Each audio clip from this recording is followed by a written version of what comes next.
Moreno del Instituto de Química de la UNAM. Y antes, digamos, de exponer, yo también vengo acompañado, digamos, al grupo de científicos que, bueno, queríamos externarle nuestra preocupación de la forma en la que nos fuimos evaluados, pero quizás a título personal quisiera plantearle si está considerando crear, por ejemplo, un personaje como el ombudsman científico, por ejemplo, en todas las sociedades científicas internacionales, en los países desarrollados, en los que hemos quizás tenido oportunidad de estudiar, existe esa personalidad, digamos, un defensor de estos derechos científicos. Quizás no los tenemos en México, no había esa cultura, ¿no? Y no sé si exactamente en este consejo, este nuevo consejo, existe esa inquietud de crear esta personalidad, ya no solamente por la injusticia que tuvimos en la evaluación de proyectos, sino quizás también otras estrategias, por ejemplo, cómo se asignan estancias sabáticas, estancias en el extranjero, etcétera. No hay forma de apelar en ningún sentido porque fueron realmente decisiones muy directas, quizás un tanto arbitrarias en el pasado, y la existencia de un ombudsman científico quizás sería una propuesta innovadora en su administración. Muchísimas gracias. Le agradezco muchísimo la pregunta porque sintetiza la filosofía del nuevo CONACYT, ¿no? Yo quisiera externarle que sentimos la obligación, yo en la dirección general personalmente y todo mi equipo, de ser esta figura de cara a la sociedad y de cara sobre todo porque es a quienes nos debemos en primera instancia a nuestros colegas. Déjeme decirle que yo hasta hace pocos meses pues estaba en mi laboratorio y hice exactamente de lo que usted me habla, y a los estudiantes de este país, ¿no? Pero su pregunta me lleva a una reflexión de que tal vez tengamos que focalizar en la unidad jurídica de este consejo una figura que de manera específica atienda cualquier demanda y que nos ayude como iniciativa ciudadana, rayita, académico, estudiantil, a vigilar que estamos haciendo bien las cosas y que nos corrijan y que nos den ideas de cómo hacerlo mejor. Lo que sí le puedo garantizar es que a partir de pocos días, usted y todos mis colegas van a tener un acceso inmediato, después de una llamada de teléfono, a personas con nombres y apellidos responsables de las diferentes áreas del CONACYT que estarán atentos a sus preguntas y a sus dudas. La evaluación de los proyectos, que estoy completamente de acuerdo, del SNI, será mucho más transparente, o sea, será transparente. Los proyectos no sabemos si lo vamos a tener listo para esta nueva convocatoria, probablemente no, entonces tendremos que idearnos mecanismos que no dependan de tener ya una plataforma en la cual vamos a pedirles a los revisores que de manera bien sustentada científicamente pongan su evaluación y que el científico o grupos de científicos que están siendo evaluados puedan contestar en un foro abierto y que los evaluadores al final tengan que compartir con el foro de evaluación sus nombres y adscripciones para evitar también evaluaciones arbitrarias. El CONACYT se encargará de poner editores de estos foros de evaluación y este es un mecanismo que está ya siendo establecido en varias revistas justamente en respuesta a este tipo de inquietudes. Y le agradezco mucho su... Doctora, mucho gusto. Manuel Meneses, de Investigación y Desarrollo, que es una agencia de noticias que tengo muchos años. Pues mucho éxito en su gestión. Yo tengo algunas inquietudes. La duplicidad. Cada sexenio empezamos con lo nuevo y hay algunas cosas que funcionan, que siguen bastante bien, pero hay cosas que ya se han hecho y que las nuevas administraciones no toman en cuenta y realmente se les dilapidan los recursos, se les dilapida el conocimiento. Le pongo un ejemplo muy sencillo. El sexenio Calderón se hizo un estudio México-EU que pagó CONACYT, $2 millones, $1 millón cada quien, para ver cómo incidía la diabetes en los mexicanos. Sexenio pasado, en el régimen del presidente anterior, se hizo un consorcio de los centros CONACYT para ver cómo incidía la diabetes en los mexicanos. Le pongo un ejemplo, la encuesta de nutrición de medio camino que hace el Instituto Nacional salud pública, que es de lo más completo, 9.000 encuestas, y son tres escenarios distintos. Y nos da más o menos, si el país ya tiene resultados y se siguen teniendo se siguen teniendo esos gastos. Y la cuestión es, ¿se va a tomar? La pregunta es esta, es un cambio de régimen, por supuesto, ya se ha hecho. Pero se va a tomar en cuenta lo que ya se ha hecho. Hay un ascenso de lo que ya se ha hecho para no estar repitiendo y no estar malgastando recursos. Eso es muy importante para mí, porque dices, ¿cómo es posible que vuelvan a repetir en esos gastos recursos? Y dos, para llegar al conocimiento que ya está, Dios en la vida, no cuadra. Segundo, la desaparición del PEI, hasta donde entiendo los recursos del PEI desaparecen, ¿es correcto? Recuerda el programa de estímulos a la innovación. Sí, ahorita le contesto. Sí, entonces, y lo digo porque si hay en cierta forma, esos recursos eran mediante convenios como las 32 entidades, y eran bastante eficaces, o son bastante eficaces, para la contribución al desarrollo regional.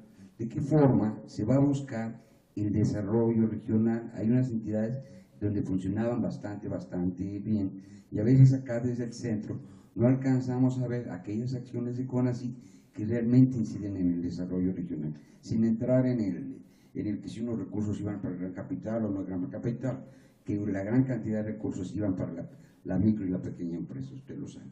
Muchas gracias. Bueno, le agradezco mucho sus dos preguntas porque me dan además oportunidad de completar el panorama que les he planteado. En torno a la primera, hemos de hecho hecho un análisis cuidadoso justo de los proyectos que el CONACYT ha apoyado para el caso de diabetes. Con lo que nos encontramos es que una fracción muy pequeña de esos estudios se vincularon al sector público, ¿no? Lo cual puede explicar justo lo que usted claramente detecta, y es que hay esfuerzos reiterados del CONACYT y de la comunidad científica en torno a un tema, y seguimos siendo un país con un índice de obesidad de los más altos del mundo y de diabetes también. Es un reto importante. Por eso nosotros quisiéramos que los indicadores, y me estoy poniendo aquí un reto muy importante, más que números de científicos, de proyectos, fueran cómo la ciencia y la tecnología y las humanidades inciden, por ejemplo, en disminuir la incidencia de obesidad y diabetes en este país. ¿Lo vamos a lograr? Yo estoy segura que sí. Y no va a ser un trabajo del Consejo Nacional de Ciencia y Tecnología, sino va a ser un trabajo de todo el gobierno de México en esta cuarta transformación. ¿Por qué? Porque es un régimen que está comprometido justamente con estos problemas de la gente, como decía, y en articular las capacidades del sector salud, del sector bienestar, del sector científico, en beneficio de este tipo de retos, de manera articulada desde el gobierno federal y en articulación con los gobiernos estatales. Y esto me lleva, entonces, bueno, ese es el sentido justamente, y esa misma frustración que usted plantea, y esa misma crítica, nos lleva a plantear estos programas nacionales estratégicos como andamiajes colaborativos que vayan no solamente a seguir aportando conocimiento, formando estudiantes en un área particular, sino a ver cómo, y ese es el reto a los colegas, quitamos los obstáculos que han impedido, y muchos de esos obstáculos son obstáculos de articulación del conocimiento al quehacer de las entidades públicas. ¿Cómo quitamos esos obstáculos para poder cambiar las políticas públicas o promover un cambio de políticas públicas con base científica y tecnológica? ¿Y cómo podemos ya en una instancia todavía más ambiciosa hacer el cambio sustancial, el cambio real de la problemática que nos preocupa y que desde luego requiere de la participación de los académicos y de los tecnólogos? Y de los sectores públicos, empresariales y de la sociedad. Y eso me lleva a su segunda pregunta. Primero, aclarar. Una cosa es el PEI, el Programa de Estímulos a la Innovación, y otra cosa son los FOMICs, que son estos fondos mixtos que tenemos 35, y esto me da la oportunidad de compartirles algunos datos. El Consejo maneja 65 fondos, es decir, fideicomisos.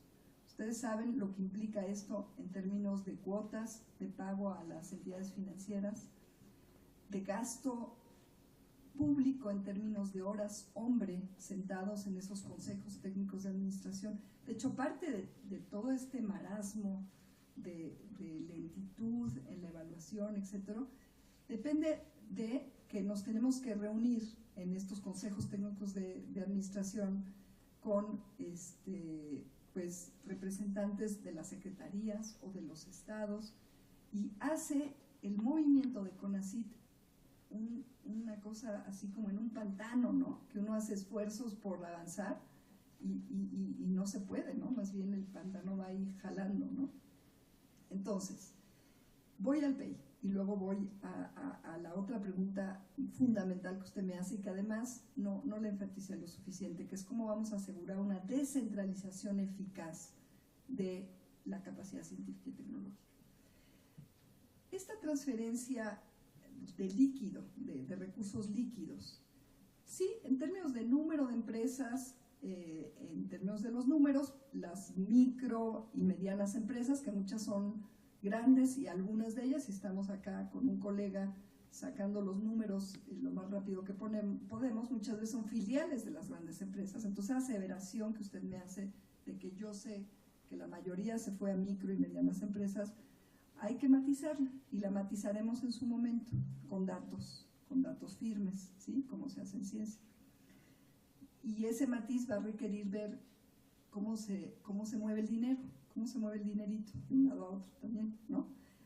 Porque sí, a lo mejor los primeros números nos dan que la mayor parte fue a las micro y medianas empresas mexicanas, pero en cuanto le seguimos la pauta al dinerito nos damos cuenta que hay una flechota de salida a grandes intereses, no solamente el dinero, sino de las capacidades científicas que han implicado mucho dinero público para generar grandes científicos que se fugan, grandes centros públicos de investigación, 27 articulados por el CONACYT, que también se ponen al servicio de la generación de plusvalor de grandes empresas, por ejemplo, automovilísticas, etc., ¿no? Estamos haciendo un análisis muy detallado. Pero volviendo al FOMIX, entonces ese es el PEI. El PEI ha sido durante los últimos años, los números los vamos a sacar con toda precisión en cuanto los tengamos todos juntos. En ciencia siempre a un número, a un estimado, le asignamos un rango de confiabilidad con una cierta probabilidad, ¿no? Es amplio, y es amplio porque no es fácil realmente juntar toda esta evidencia, justamente porque no ha habido mucha transparencia ni mecanismos que hagan que cualquier colega se meta al CONACYT, que es nuestra ambición ahora, y pueda sacar estos datos y no tengamos nosotros que estar perdiendo el tiempo en esto, ¿no? Y analistas y colegas estudiosos de economía y de políticas públicas, ¿no? Pero ahora sí, yendo al FOMIX, los FOMIX tenemos 32 con cada uno de los estados y 3 con municipios. Y coincido completamente con usted, en algunos de ellos se han hecho cosas muy buenas, pero también con un costo administrativo tremendo, y ha habido muchísima duplicidad y mucho más gasto que resultados. Porque si uno se va no a analizar el número de centros públicos, el número de investigadores, de estudiantes, de PNPC, de posgrados con PNPC, sino analizar los problemas. O sea, ¿cuántos problemas se han resuelto? ¿Cuántos retos? ¿Por qué Colima sigue teniendo un índice de cáncer de mama tan alto? ¿Por qué tenemos esas cuencas totalmente contaminadas enfermando a la gente? Por ejemplo, la cuenca del Atoyac, con un desorden industrial causando epidemias de cáncer de sangre en niños. Eso es lo que a mí me tiene aquí sentada. Poder contribuir no a los numeritos, sino a los resultados en favor de la gente. Los FOMIX han implicado un gran esfuerzo de este consejo, algunos éxitos en términos de números, pero no veo yo una estrategia eficaz para resolver en los estados y en las regiones, porque muchos de los problemas no son estatales, no tienen fronteras políticas, son regionales, y lo que se resuelve en un estado debe de alumbrar la solución de otros estados, no porque hay un estado rico y el otro pobre, en uno sí se resuelve y en uno la ciencia aporta y en el otro no, es justamente al revés. Entonces, comparto aquí con ustedes que en los próximos, hoy mismo sale algo que he estado ya platicando y conversando y acordando con los consejos estatales o direcciones estatales de ciencia y tecnología y con algunos gobernadores que han estado completamente de acuerdo conmigo, una carta a cada uno de los 32 gobernadores y los presidentes municipales para plantearles, en concordancia con los lineamientos que nos ha puesto sobre la mesa el presidente de la República, de consolidación, de eficientización, de mayor eficacia del uso de los recursos públicos en favor de las funciones sustantivas del Estado, el extinguir estos 35 fondos, lo cual me causa una gran liberación de un trabajo, creo yo, fútil que se ha estado haciendo en favor de lo sustantivo y de todos aquellos casos de éxito, porque ahora los vamos a invitar a alumbrar no solamente a su Estado y a su capacidad instalada localmente, sino a toda la nación, en torno a los programas nacionales estratégicos, bien articulados por colegas en los territorios, trabajando desde sus instancias públicas, para maximizar en torno a objetivos concretos, porque no vamos a poder resolver todos los problemas de un trancazo, y en articulación estrecha ¿con quiénes? Pues con los otros sectores del gobierno. Por ejemplo, estamos ya trabajando muy de cerca y hemos elaborado el proyecto técnico y científico de remediación y de saneamiento de uno de los tiraderos a cielo abierto más grandes que tenemos en el país, en colaboración muy estrecha, muy virtuosa y muy productiva con la Secretaría del Medio Ambiente, con el liderazgo de la maestra Josefa González, y ya está dando resultado esta articulación directa y estrecha en torno a proyectos prioritarios, y como estos podríamos enlistar otros que irán dando sus resultados en los próximos meses. Queremos invitar a los gobernadores, a los gobiernos de los estados, de los municipios, a sumarse a esta estrategia articuladora que estamos convencidos nos va a dejar mucho tiempo libre para trabajar en lo que sabemos trabajar y no estar sentados en estos comités técnicos de administración, y además valernos de los mecanismos de articulación como es esta red que tienen ya los estados de los consejos nacionales, de los consejos estatales de ciencia y tecnología, y las comisiones. Tiene la CONAGO, comisiones de ciencia y tecnología, de la Agenda 2030, de muchas agendas que son importantes. Bueno, pues serán ellos, los representantes gobernadores de estas comisiones pertinentes para los quehaceres de los programas nacionales estratégicos, quienes ahora estarán ayudándonos a articular el esfuerzo estatal y los resultados con mayor eficacia y prontitud en torno a los grandes retos. Y para ello, en esta carta que saldrá hoy del Consejo, les pediremos también que nos den cuáles son las prioridades de sus estados en materia de ciencia y tecnología. Y los estados que no tengan ni muchos posgrados de excelencia, ni muchos SNIs, ni muchos CPI, Centros Públicos de Investigación, tendrán la presencia de los programas nacionales estratégicos, de los colegas de toda la nación, ayudando a resolver sus retos. A usted. ¿Sí? ¿Qué tal? Sí, por ahí están ayudando a ver quién levanta primero la mano, pero ahorita estamos contigo, Laura. Muchas gracias. Gracias, buenas tardes. Isaac Torres, del periódico Crónica. Doctora, quisiera que entonces nos explicara un poco cómo va a funcionar el ejercicio del presupuesto.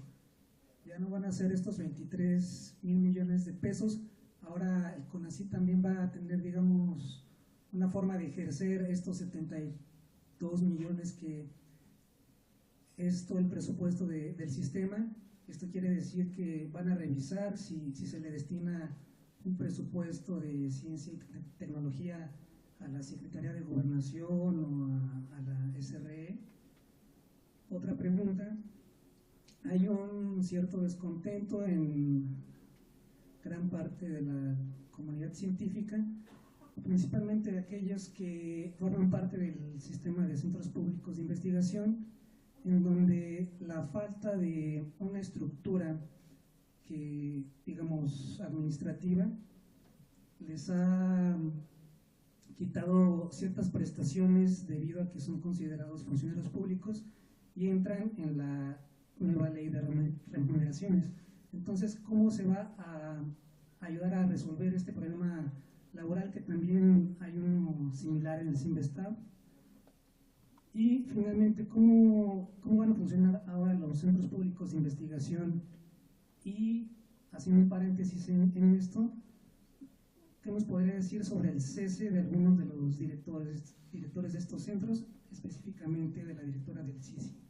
Gracias. Muchas gracias, Iván. Primero, nunca hablé de ejercer, ¿no? Entonces, primero, tú pusiste este verbo, no lo puse yo no hablé de ejercer. Por lo pronto, el PEP 2019 ya está asignado, vamos a trabajar con este PEP a reserva de que surjan necesidades muy concretas, y el presidente López Obrador está totalmente atento al papel fundamental de la ciencia y la tecnología, entonces estará articulando con él si hay necesidad de ampliar alguno de estos presupuestos que ahora están repartidos. De este presupuesto total de ciencia y tecnología del 2019, este proyecto transversal, están repartidas entre las diferentes entidades. Esas entidades este año van a seguirlas manejando y vamos a ir articulando con ellos y con el liderazgo del presidente de la República diferentes formas de hacer más eficiente para el 2020 el ejercicio de este recurso público de ciencia y tecnología en este programa transversal del gobierno federal. Pero quiero enfatizar que yo no usé el verbo ejercer, ¿sí? Porque eso sí implica el ahora volver a transferir o cambiar esa asignación que se ha hecho a diferentes entidades de ese programa transversal hacia la cabeza de sector. Ese no es el caso.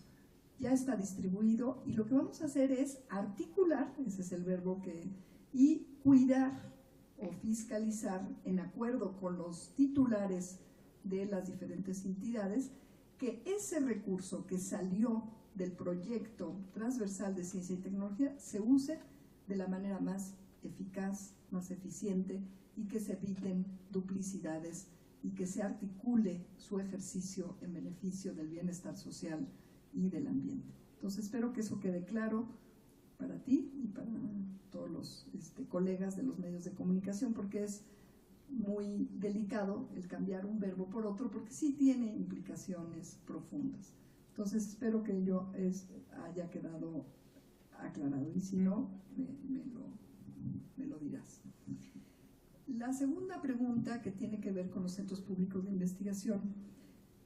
Yo he estado en contacto con muchas de las comunidades de estos centros públicos de investigación, no solamente a través de sus directores, a través del coordinador de los centros públicos de investigación, el doctor Alejandro Díaz, que ahora estará en una coordinación, en una unidad de articulación institucional, en donde se llevará todo lo de articulación regional, inclusive cooperación internacional,